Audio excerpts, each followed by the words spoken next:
Great days start with great underwear. So if you're looking for something special, give Tommy John and gift a better day. Everything we make is meticulously crafted from breathable stretch fabric for the perfect fit, including our sleepwear for him and her. It feels good to give, but it feels great to give Tommy John. Find something for everyone and pick up something for yourself, because at Tommy John, greatness is in our very fabric. Shop TommyJohn.com/Spotify right now and save 30% site-wide. TommyJohn.com/Spotify. See site for details. Welcome to Mind Love, episode 220. Today's episode is all about surviving the worst and creating the best. When I was in my deepest, darkest night of the soul, after the bombings took place, trying to reconcile all that had happened, and I couldn't, I got curious at some stage. And I got curious because my meditation teacher planted this seed. She said, someday you're going to see this as the greatest gift in your life. And I thought, are you crazy? Even though I was upset and angry in that moment, something landed. And fast forward over time, I started to ask myself different questions. Turn up your frequency with Mind Love. Bite-sized brain hacks for seekers, dreamers, and doers. It's time to give your mind a little love with your host, Melissa Monti.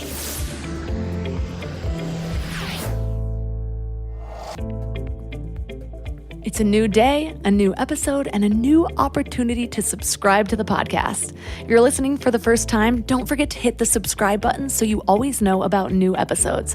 Plus, it makes you one of my favorite people, because the more subscribers I have, the more I attract amazing guests to help better serve you. So don't forget to subscribe. Today, I'd love to share a review from the one and only Kat from Canada, who says, I'm absolutely addicted. I am loving Melissa's podcast. She actually listens and engages with her guests, and it feels like I'm right there with her. She's real, honest, and yet keeps it positive. I love my mornings now as I listen to her podcast while I get ready to take on the day. Thank you for making my crazy feel normal. Well, thank you so much, Kat. You're definitely my one and only Kat today, because this totally lit up my weekend. Thank you so much. And now let's give our minds a little love. How is it that the worst thing that has ever happened to you can become the greatest gift of your life? Being traumatized by someone you love, getting in an accident that changes you physically or emotionally, a diagnosis that threatens your life. These are things that we hope will never happen to us. And then one day, we find ourselves right in the middle of it. A victim of someone or of a circumstance or of just life. For me, it's easier to see a positive perspective in hindsight. I'm no longer right in the depths of my pain. But I don't even think the hindsight positive comes naturally. Back in 2008, I ended up in a relationship that, at the time, I thought destroyed my life. It started out too good to be true, and it was.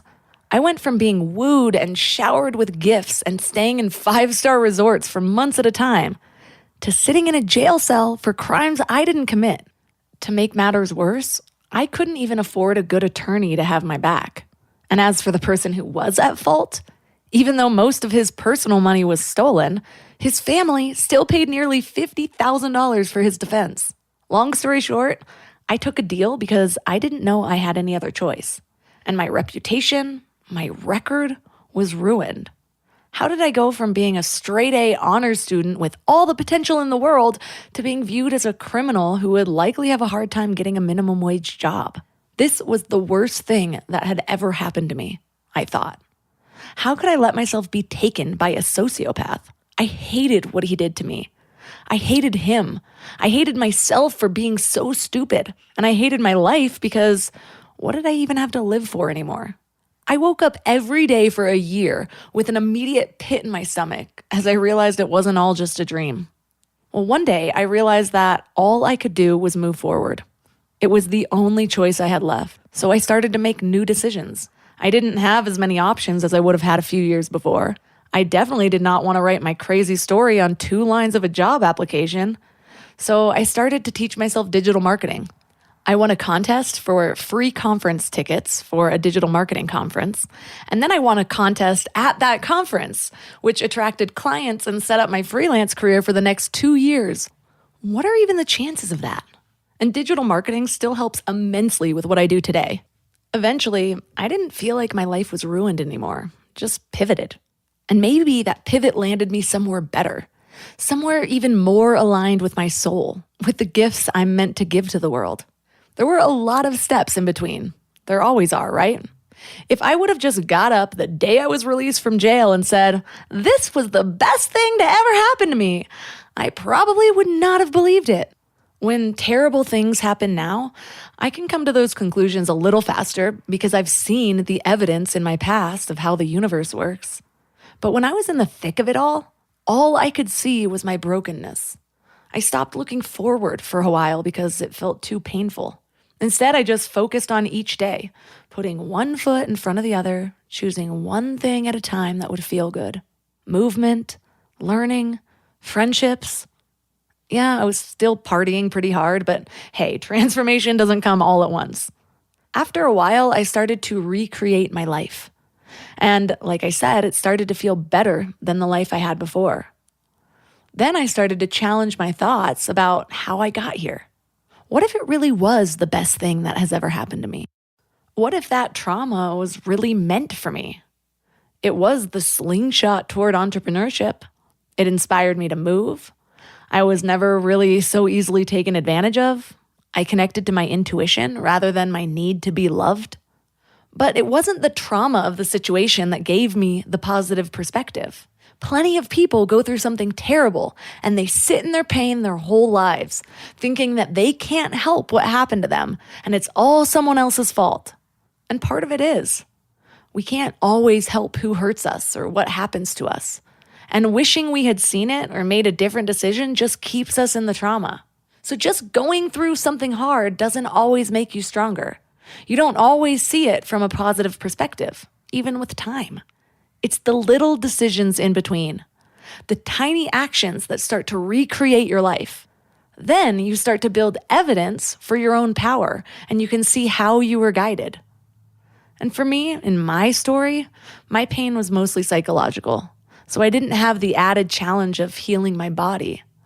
But today we're talking to someone who has, and our guest is Jennifer Kauffman. On April 15th of 2013, the Boston Marathon witnessed a horrific event. 5 people died and 264 people were seriously injured from the bombings, and Jennifer was one of them. And in an instant, her whole world was shattered. Surviving a terrorist attack led her to ask that question. What good can possibly come from this? And on her 4-year journey of healing, she discovered that she had to just stare at herself in the mirror and forgive her own inner terrorist, as hard as that was. When she was asked to present as a witness to prosecute her attacker in court, she ended up finding total peace when she just looked at her attacker and forgave him. And then, really knowing in her heart that she had come full circle, she ended up running the 2017 Boston Marathon, and this time she finished it. So that attack became the greatest gift of her life. And now she's the producer of 2 Emmy Award-winning films, an award-winning documentary, A New Leash on Life, and an Emmy-nominated Broadway show, Dream Big. And she's actually releasing a new movie, There's Got to Be More to Life, Transforming Through Trauma. So 3 key things we will learn today are the first step for healing your mind and body naturally, what to do when you can't think of anything but your pain, and the process for letting go of resistance. Before we go deep today, I want to give you a little gift, and I want to give it to you every single day. It's called the Morning Mind Love.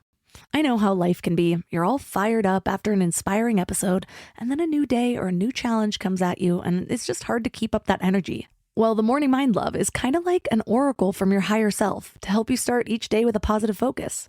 Plus, when you sign up, you get 2 free gifts, a 30-minute binaural meditation and 30 days of journaling prompts to help you remember who you truly are. And it's all completely free. So join over 9,000 people and go to mindlove.com to sign up or text the word morning to 33777.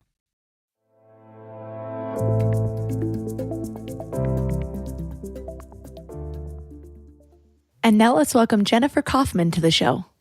Thank you so much for having me, Melissa. It's great to be with you today. So I was recently watching your documentary, and I'm just enthralled by the whole thing. But let's start at the beginning. What led you to focusing on healing naturally? What was that first experience at the Boston Marathon like? So first and foremost, I have no background in medicine or natural healing. What happened was while I was in the ER after the bombings had taken place, my experience in the ER was pretty traumatic. And in that experience, I heard an inner voice that said that I needed to learn how to heal naturally. And honestly, I didn't know what to make of it at the time. But I want to give you a little bit of backstory so you understand how I came to make this decision. So I had struggled with panic, anxiety, disorder, and depression on and off since my teenage years. And I had been on various types of antidepressants, anti-anxiety medication. And it was a couple of years before the bombings took place. I was turning 40 and I wasn't feeling great, actually. And I had a bunch of tests done and everything came back, quote unquote, normal. But something felt off to me. And I ended up doing some more intensive blood work. And I found out that I was actually having adverse reactions to all the medication that I'd been on from childhood all the way, on again, off again, up through adulthood.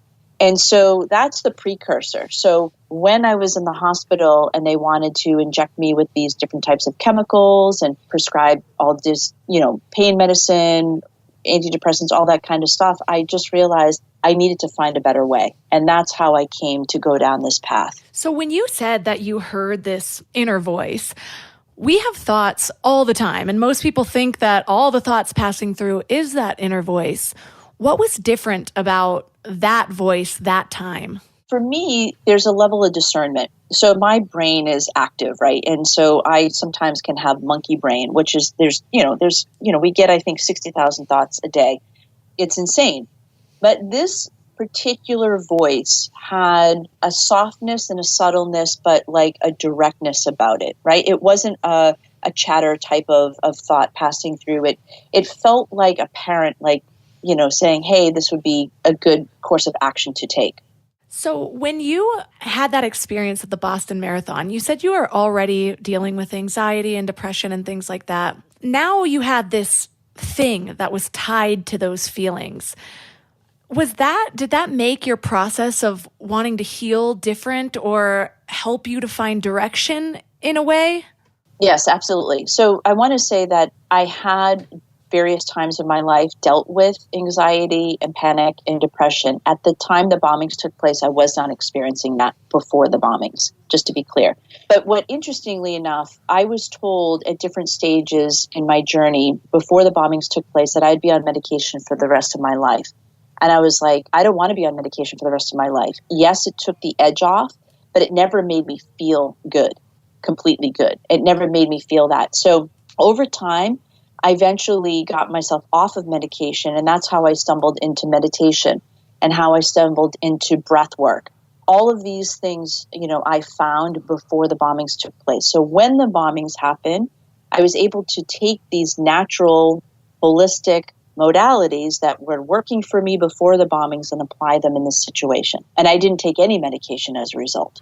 That's so incredible. I am such a proponent to healing naturally, but I know that it's difficult because here's an example. So I was pregnant and I was having these debilitating headaches and I was like, I don't want to take a medication for this. But then at some point it's like, well, will it just work? I need the quick fix on like day 5 of a headache. Or one of my friends is like, yeah, you're so into holistic healing, but I bet if you got cancer, you'd be like, oh my God, and go into panic mode and want chemo. And I was like, I'm pretty sure I wouldn't because my dad did chemo and I watched that whole fight. And so my point is that often when you're experiencing that pain in the moment, it's so much more difficult to begin to trust something that you haven't proven to yourself works yet. What was your process of going all in on alternative treatments, and what was going through your mind? How did you talk yourself through that to have a little faith in the process?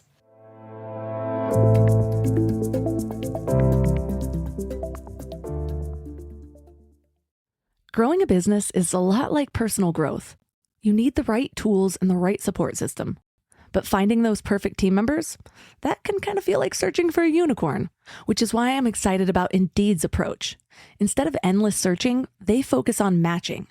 If you need to hire, you need Indeed. It's a matching and hiring platform with over 350 million global monthly visitors.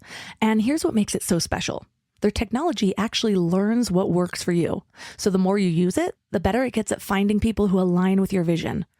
Think of it as your hiring meditation app. It helps you cut through the noise and focus on what matters. You can schedule, screen, and message candidates all in one place. And it works. 93% of employers say Indeed delivers the highest quality matches compared to other job sites. And that's why more than 3.5 million businesses worldwide trust Indeed to help them hire great talent fast. And listeners of this show will get a $75 sponsored job credit to get your jobs more visibility at Indeed.com/mindlove. Just go to Indeed.com/mindlove right now and support the show by saying you heard about Indeed on this podcast. Indeed.com/mindlove. Terms and conditions apply. Need to hire? You need Indeed. Great days start with great underwear. So if you're looking for something special, give Tommy John and gift a better day. Everything we make is meticulously crafted from breathable stretch fabric for the perfect fit, including our sleepwear for him and her. It feels good to give, but it feels great to give Tommy John. Find something for everyone and pick up something for yourself. Because at Tommy John, greatness is in our very fabric. Shop TommyJohn.com/Spotify right now and save 30% site-wide. TommyJohn.com/Spotify. See site for details.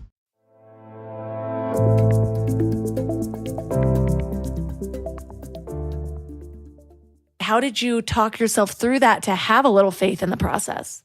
So what happened was when I was rushed into the ER, I was met with a slew of doctors and nurses. So I was overwhelmed by that experience. And of course, they were doing all different types of tests to see what was actually happening in my body. One of the tests was I went and got a CAT scan. And at this point, I was just with the technician. There was no one else in the room. And the technician had indicated that she needed to inject me with this dye, and that this dye would make me feel like I needed to wet my pants. It would make me feel hot like I had a fever, and it would make me feel like I was sucking on a penny. And I thought to myself, I don't want to experience any of them. I already am experiencing so much physical pain in my body. I don't want any more, on top of that. And so I pleaded with her. I'm like, can't you do this test without this? And she said, no, it has to be done. It's contrast, and we need to see if you're bleeding internally. And I remember being, in a quandary because I didn't want to take the stuff. At the same token, I'm being told, well, if we don't do this test, then we won't know if you're bleeding internally. And so I relented, and I actually had them inject the contrast, and I felt every single one of those symptoms. And I had already been feeling terrified and awful because of what had happened. And I thought to myself, there has to be a better way, and I don't want to go through this. So when I got back into the ER, I just was like, this is not how I want to live the rest of my life. And I've got to tell you, my life was flashing before my eyes at that point. I didn't know if I was going to live to make it another day. And I thought, do I want to die in the hospital? The answer was no. And certainly not in that way. So that's what made the decision, albeit scary, because it was scary. I didn't know how to do that. I had no knowledge on how to do that. But the alternative didn't work for me. That wasn't an option. So I kind of was at this crossroads of like, well, I know what this feels like. I've been down this road before, right? And it didn't really work for me. It served its purpose at a moment in time, but it wasn't a long-term solution. And I was like, well, what do I have to lose? And that's how I came to the decision. What were you experiencing in your body before the treatment? Like what was your pain? What was your experience with that? So I had excruciating ear pain from being 15 feet from the explosion. I also was thrown into the barricade, the cement barricade, and I was wearing a camera with a full lens, and that protruded into my abdomen. So it felt like I had this protruding, gaping hole in my stomach, even though I physically didn't. Energetically, I did, but physically, I didn't. And so I had a lot of internal swelling of my major organs. I also had spinal injuries, and I later had a mild traumatic brain injury. What was your first discussion with somebody that made you feel hopeful? What did you end up choosing to be that step one of healing that did start to work? So the very first step for me was I called a therapist that I had worked with in my early 30s when my dad passed away unexpectedly. And she was the first person I called probably like 24, 36 hours after the bombings had taken place.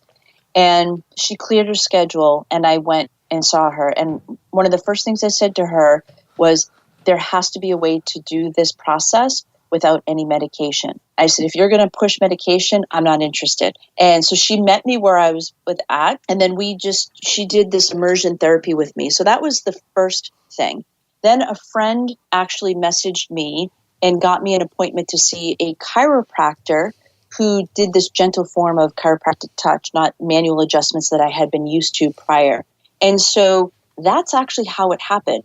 Friends made appointments on my behalf without me even asking to get me the help that I needed. So I had to surrender and trust that the universe would provide the direction, because I didn't know what the direction was going to be. So did you already have that type of mindset where you did trust the universe, or was it this No. experience? That's what it usually is, an experience like this that kind of leads you down that path. What was the process of that surrender like for you if you had never done it before? It was scary. It was vulnerable. And it was as if I had blinders on. I honestly did not know. But what it taught me was to trust my instincts enough to take the first step. And the first step, as I indicated, was to reach out to my therapist.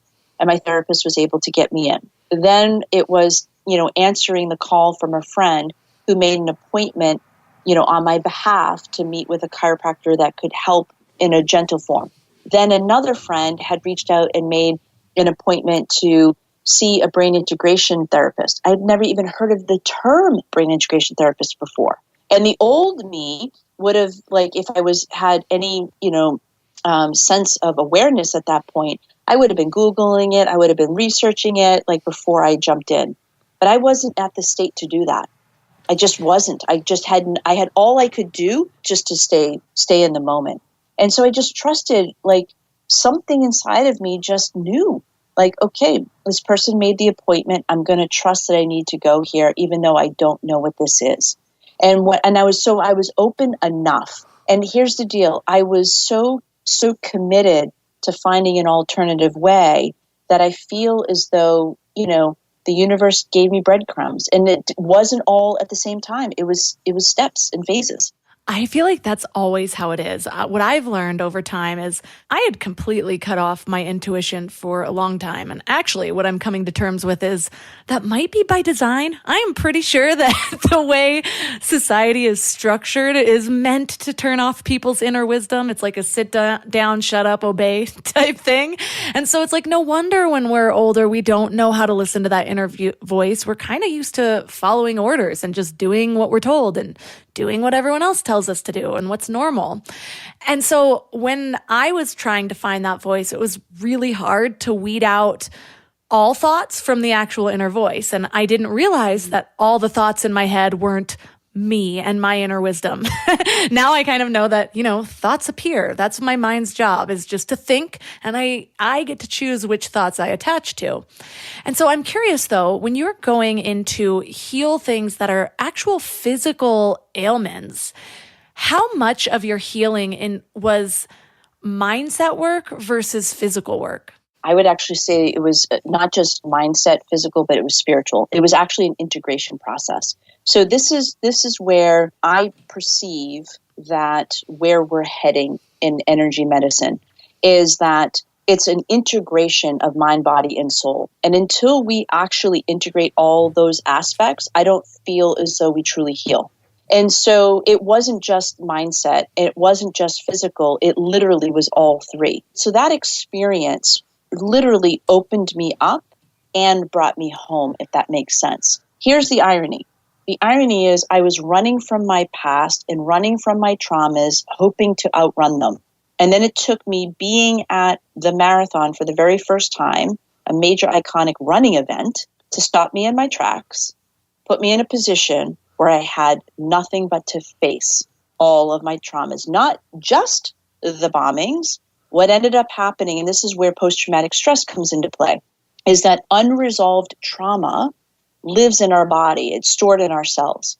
So when we have a traumatic experience, what happens is that we can have a flashback of that recent experience. But then over time, we can have flashbacks of other unresolved traumas. And it's like you're living and witnessing your very own horrific nightmare all at the same time. It's like you're watching a horror movie and you feel like you can't control it. And so why I created the film and why I'm speaking out on it today is because I want to share my story and how I rose up from that, and more importantly, became the woman I am today. And I want to inspire and empower others that they can do it too. It doesn't need to take a terrorist attack. In my case, that's what it was. But let's be clear. People in the last 2 years have dealt with the loss of a loved one due to COVID. They've lost, in some cases, they've lost jobs. They've lost homes. They've lost their livelihoods. They've had separation between families, some that view, whether to have a vaccine, not have a vaccine, right? Like every person on the planet has experienced some form of trauma. We don't need to get into the story of what it is, but we all have experienced it. The question is, are you going to continue to be a victim to it? Or here's what I learned, and it took me 44 years to learn this, Melissa. When I was in my deepest, darkest night of the soul, after the bombings took place, trying to reconcile all that had happened, and I couldn't, I got curious at some stage. And I got curious because my meditation teacher planted this seed. She said, someday you're going to see this as the greatest gift in your life. And I thought, are you crazy? This completely shattered my world, and life as I knew it was over. And you're going to say that it was the greatest gift? Like, how could you?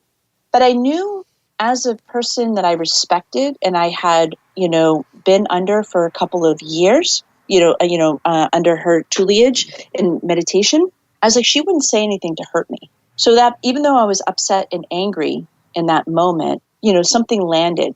And fast forward over time, I started to ask myself different questions.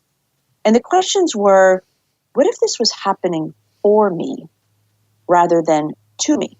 Completely shifted things. When I asked myself the question, what if it's happening to me? I instantly went into a victim mentality mode, and I had a loss of power and felt out of control and felt powerless. But when I shifted the question and said, well, what if this were happening for me, even though I wouldn't wish this upon anyone ever, but what if it were happening for me, gave me my power back? And I'm like, okay, if that's possible, well, what if I started to change my mindset and perspective and look for the good that happened in this horrific situation? By the way, they both can coexist.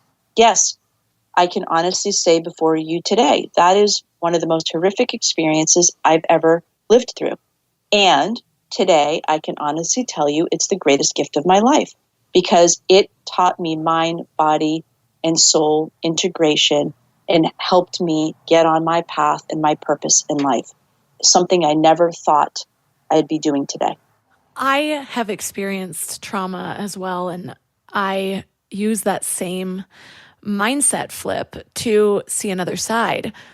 When I started to see it that way, it was a good, probably 7 years after it happened. That's when I started to even find the tools to deal with it. And so in that time, yes, I had already made a lot of positive changes. If you're using that same tool when you're still in that dark night of the soul, how do you help people to come to terms with that before they've made those steps of it being for positive?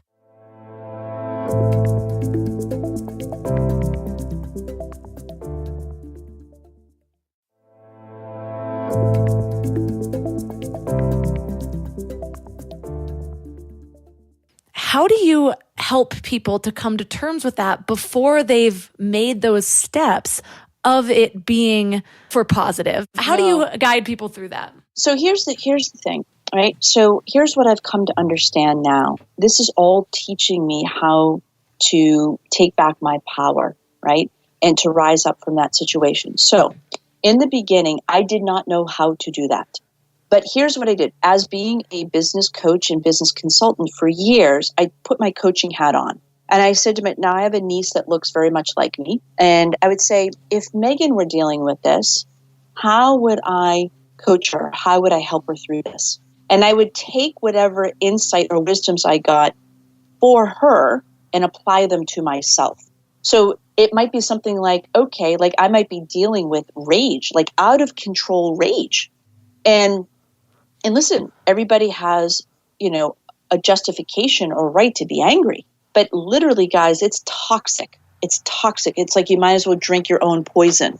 And I remember in some of my darkest, days, I'd be so pissed off that I couldn't even be pissed off. And I was like, well, this isn't working because it's literally setting me back. It was setting me back physically, setting me back mentally. It was just setting me back. And I realized the power lied within myself and not outside of myself.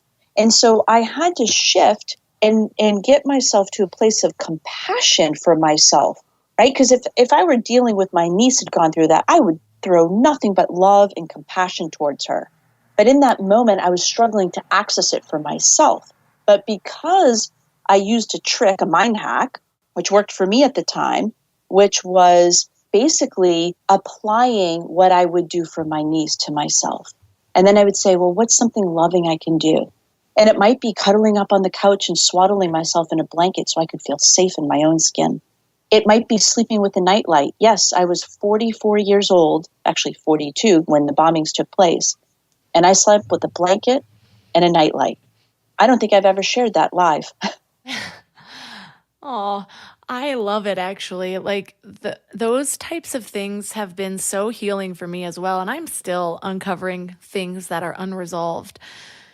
And one of the things that I've realized, though, is that for a long time I held on to anger, even while I was doing other types of work, because it felt like if I let it go, I was condoning or giving permission to what was done to me. But then I realized, first of all, I'm the only person who feels my anger.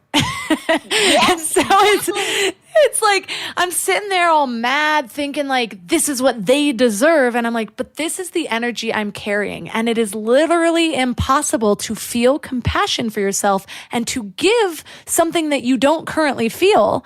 And so if I'm only feeling anger, I'm also giving anger to myself. So the only way to feel compassion, give myself compassion, is to feel compassion. And that includes like giving compassion to others, giving compassion to myself, but it all comes from the energy that I'm carrying. And without that, like what's that old phrase, like holding on to anger is like holding on to a hot coal and expecting the other person to get burned. Or I read another one recently that was like holding on to anger is a punishment we give to ourselves for someone else's actions, which it's just so true.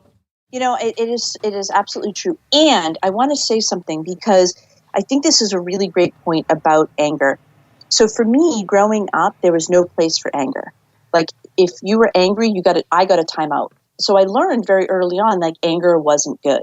And then fast forward, you go into school, right? Like you can't be angry in school because that has consequences. And then, you go into, fast forward, you get out of school and you go to university and there's no outlet for that. You go into the corporate world, or at least I did, there was no outlet for that. It's like, so anger was this bad emotion and it was like something to avoid.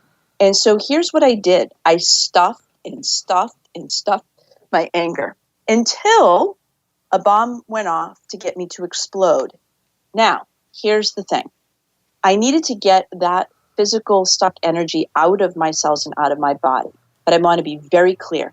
That does not give me or anyone the permission to lash out at another human being or to basically harm myself in that release, right? What worked best was to be a witness to my anger and just allow it. Like everything is energy in motion. And if we allow that to crest and come up and out of us, statistics show, and Christy Whitman, who I have featured as one of my mentors and experts in the film, talks about we can literally shift an emotion in 90 seconds if we allow it. But we often stop it when it's about to crest because it's very uncomfortable. But when we can be with it and then let it pass through us and then bring in that other energy of compassion or love or peace is when we do the real healing. And you're 100% right. We think it's about the other person. I just had this experience actually with a dear friend of mine. I had this feeling of feeling betrayed and feeling not heard. And that was my truth. And then, when I went into that, I got really angry and I felt like a victim to that situation. And it took me a little bit of time to get to the place of, hold on a second here. Nobody can betray me unless I allow that to happen. Nobody can abandon me unless I allow that to happen. So where am I not listening to myself?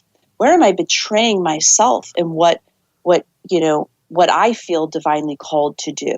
But what happened was the universe sent me somebody who I love and who I care for to have this experience to make it seem like she's the enemy. And trust me, my mind wanted to go there, and it did go there. I had to rise above my mind and get to my heart center and to show love and compassion, not only for her, but for myself. And I had to stop and say, okay, where am I out of alignment? Because I'm the only one that got myself out of alignment. No one else did it to me. And that's where we take our true power back. And that's where true love comes into place. And if the world can understand this, I promise you we'll rise above this and we will stop to have wars with one another. We will stop having, racism, I believe. We'll stop having these separation, where we don't feel heard and we don't feel understood. I love that. I have been recently diving back into Byron Katie's work, The Work, as she calls it. And I read this book, or I listened to the audiobook years ago, but it was at a time where I was like trying to read as many things as possible. And I think I was listening to everything on like 2.5x. And something inspired me to go back and listen to it at a normal speed, still a little bit sped up, but and it's just hitting so differently. Like I can't stop talking about it this last week. I'm like, oh my God, it feels like all new information. And the audiobook is particularly special because it has clips from her workshops working with people. And I'm just feeling myself in so many of these examples. But I remember in the beginning of my self-development journey, learning that other people are just a reflection of you in a way, and your issues with people are a reflection of your issues within yourself. And it sounded like a good concept, but I don't think I fully grasped it. And I love the way that Byron Katie does the turnarounds. And I heard you do something so similar when you were talking. You said, you thought your friend betrayed you, but I had to ask myself, how am I betraying myself? And Byron Katie talks about doing the flip in multiple different ways. So if you said, I'm angry at my friend because she betrayed me, you'd flip it to, I'm angry at myself because I betrayed me. I'm angry at myself because I betrayed my friend. And to really think about those and just ask yourself, is this as true or more true than the original statement? And to hear some of these people have these revelations was like cracking open revelations in myself. And I actually have a list of people from like 8 years ago or 12 years ago that I am planning on contacting because of this. But it's just, those moments are such a powerful turnaround. But I'm wondering, when you did turn that around, because I think this is the part that a lot of people, including myself at times, have struggled with, is then what is the action that you take? How do you had anger at your friend, you realized issues within yourself. Do you just let that issue go completely? Do you have a conversation with your friend? Do you journal with yourself? What's your process of resolving that either within yourself or within your friend or both? So it actually, all of the above is true for me, and it depends on the situation. So the truth is, I was trying to have a conversation, but she wasn't open to it at that time. And so that made me more angry because I felt powerless at that point because I truly wanted to resolve what was coming up, but I needed to be able to respect where she was at. So I was like, okay, well, I can choose to give my power away and feel stuck in that moment, or I can take my power back and do my own inner work. And so for me, in this particular experience that I'm talking about, a few things happened. I allowed myself to feel the emotion, which didn't feel good. So I allowed it to come up. I allowed it to crest. I allowed it to pass through me. And for me, there were waves of it. And it went from anger to sadness in multiple waves. And then I eventually got to a place of it had passed. And when that had passed, I then asked myself this question: what can I be grateful for in this experience? And what do I love and appreciate about my friend?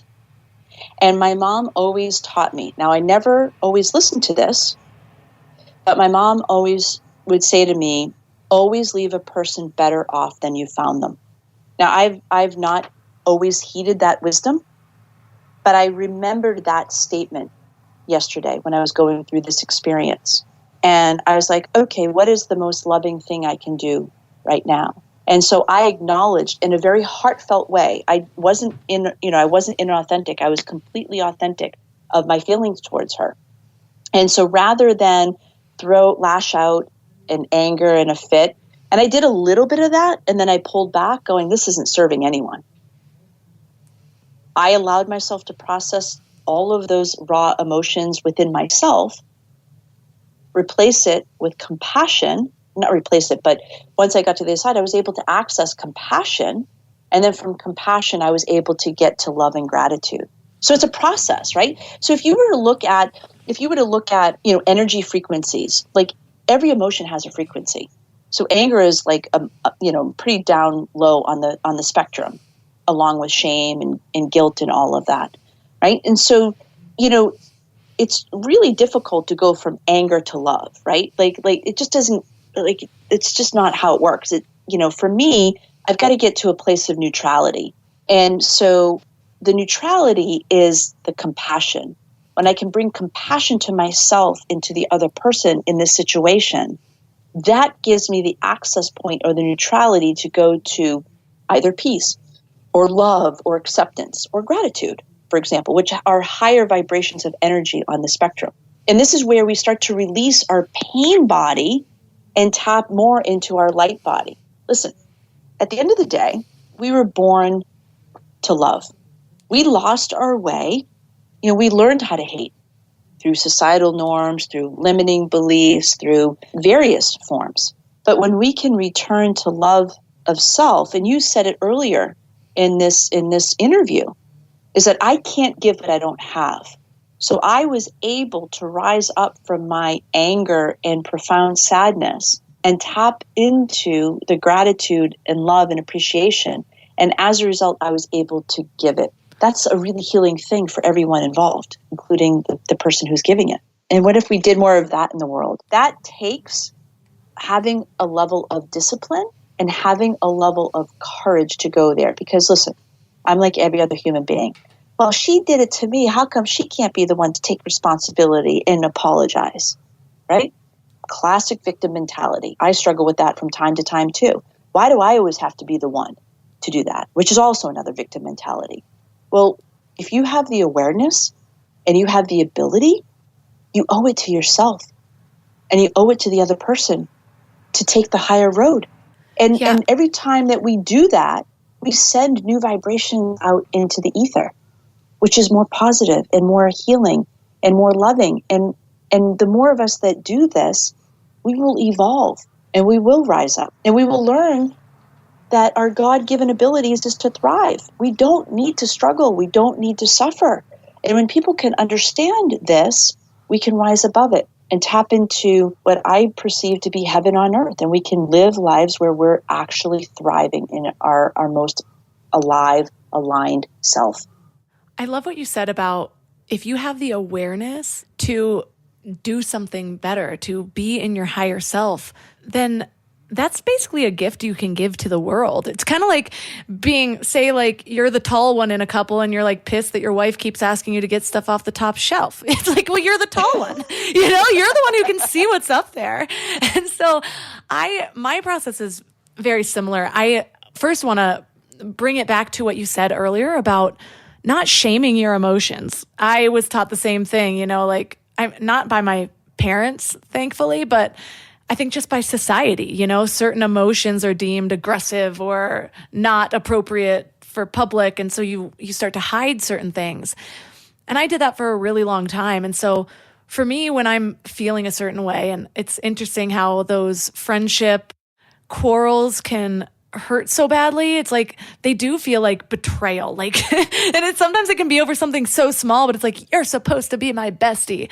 But my first step is always getting the emotions out without directing it at someone else. Someone on this show once told me that once you bring other people into your emotional expression in a way where you're aiming it at them, that's when you start to accrue karma. And I've thought of that whenever something like that happens. You want to leave that little passive aggressive text message or tell the person just notice how much they hurt you. When first I'm like, wait, can I get this energy to move through my body first? Because I know the only thoughts that are going to come, which means the only actions that are going to proceed after that, are ones that hold the same energy. So can I shift it a little bit without thinking about that whole story? And so instead of sitting there crying and like going over all the details of why I'm upset, I try not to think about it and just think about the movement of the energy. And so the other day, actually, I was doing something similar. My husband walks into my office. He's like, "What are you doing?" I'm like, "I'm getting some rage out." And I was just throwing stuffed animals against the wall as hard as I could. But then after that, I was like able to laugh a little bit. I felt just different. It was like after a good workout type feeling. And then I'm able to process some of the things that are going on in my mind and challenging some of the thoughts that are starting to feel so real. And so I try to use all the mindset tools I have, like a Rolodex, and I'll just like flip through different ways to think about the subject, whether or not they feel true at the time, until one feels good. And then when one starts to feel good, I'll sit with that and try to add evidence to it. And so an example of this is like, if a friend does something that makes me really angry, two of the ways that usually end up working to think about it differently is, the first one is, what if the universe used that person as a vessel? What if that moment was not their true nature, but I needed this and they were the ones that stepped up to be that person, even if it didn't feel good for them either. But they helped in my evolution a little bit. So that's one of the ways that I love looking at it. And the other way, this one's a little more out there, but you never know. Reality is complicated.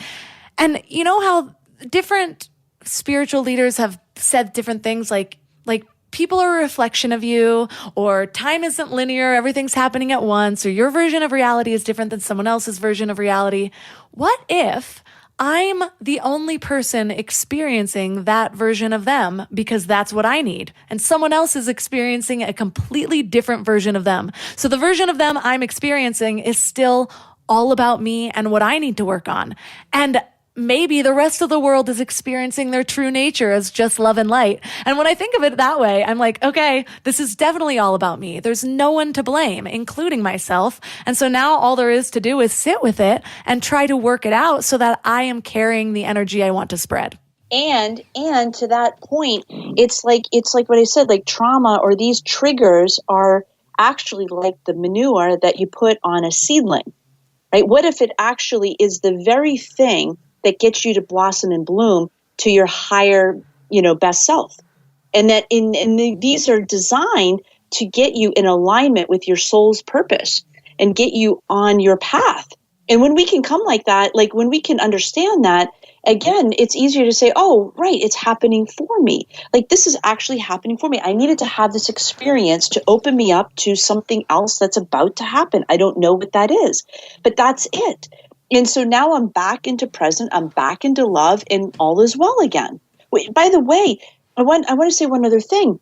Christy Whitman's one of my spiritual mentors, right? And she talks about this, right? We either live in the drama triangle or we live in love. And we vacillate. As human beings, we vacillate, back and forth, back and forth. And the drama triangle is this. You've got the persecutor, you've got the rescuer, and you've got the victim. And somebody's playing a role, right? And there's no cheese in that triangle. None. It's just finger pointing, woe's me, or you did this, right? And what I realized was I was in a drama triangle. And I was like, okay, well, I have the power to get myself out of it. And then I just chose, as I indicated, compassion, which led me to love. And then I got myself out of that situation.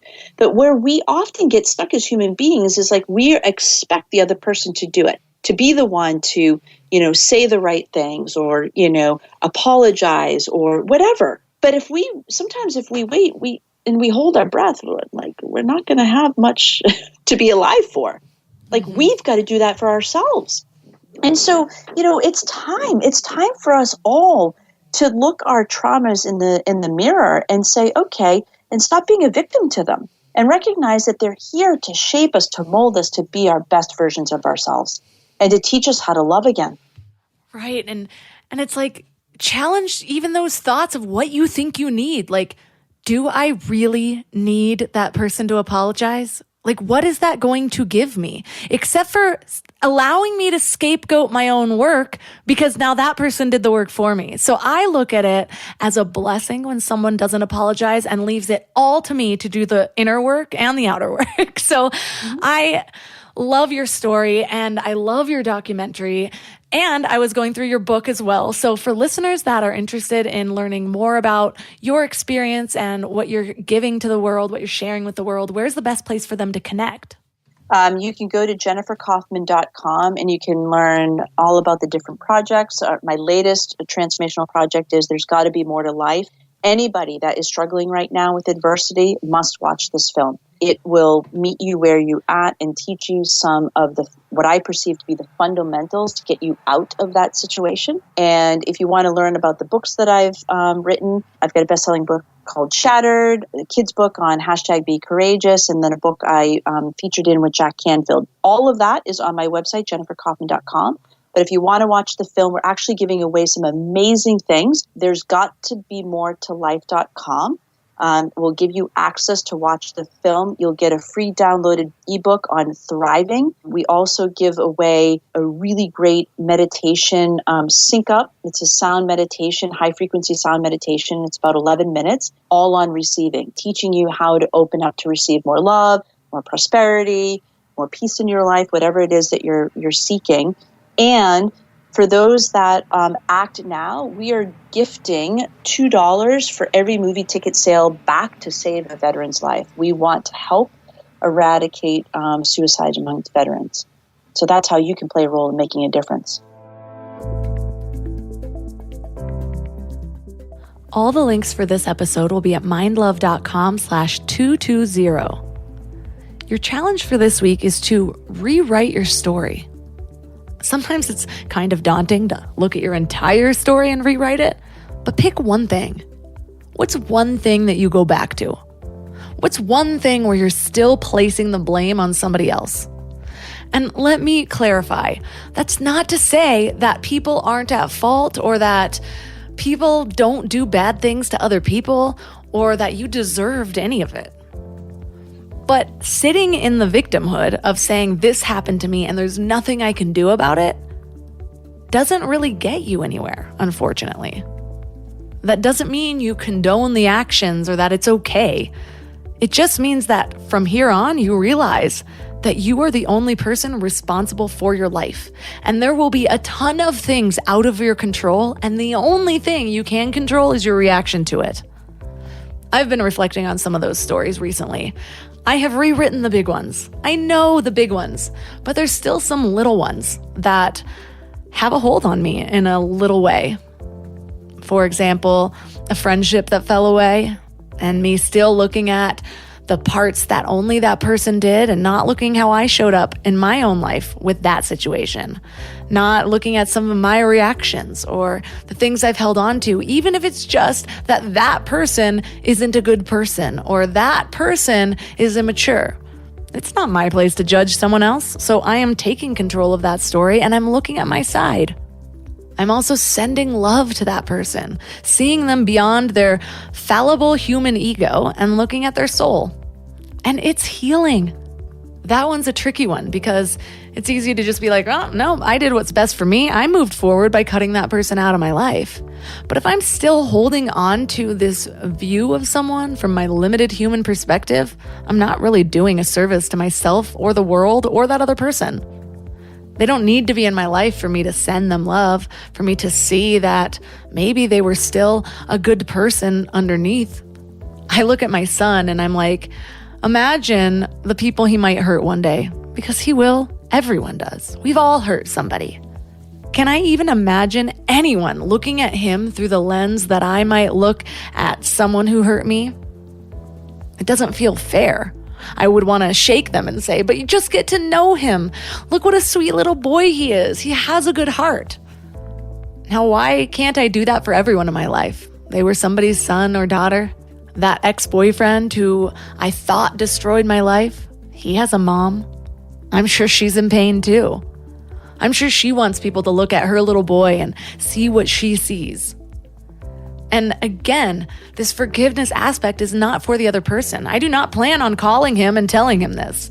Some other people I do plan on calling them and telling them that I am sorry, but not him. I feel like that relationship is severed and I do not want any connection at all anymore. But I can energetically forgive. I can forgive within myself. I can know that that person was brought into my life for a reason, and I needed this pivot just as much as he needed the pivot. So thank you. Thank you for being the conduit for my own transformation. So I want to know how you rewrite your story or where you get stuck. You can leave a comment on this show notes page at mindlove.com/220 so you can see what other people have written, or you can reach out to me on Instagram at mindlovemelissa. If you would like to support this show, there's a few ways you can do it. The free ways are by sharing or leaving a 5-star review on Apple Podcasts. You can send it right to a friend or take a screenshot and tag Mind Love Melissa and Mind Love Podcast. Or you can join Mind Love Premium. This is my favorite way, mindlove.com/premium. All of my premium members are such a support for the creation of this show. It allows me to always keep Mind Love in the direction that feels authentic to me. And finally, supporting any of my amazing sponsors. And that's all for today. So thanks for giving your mind a little love today, and I'll see you next time. Thanks for tuning into Your Higher Frequency with Mind Love. Head to mindlove.com for a free gift to keep your vibes up until next week.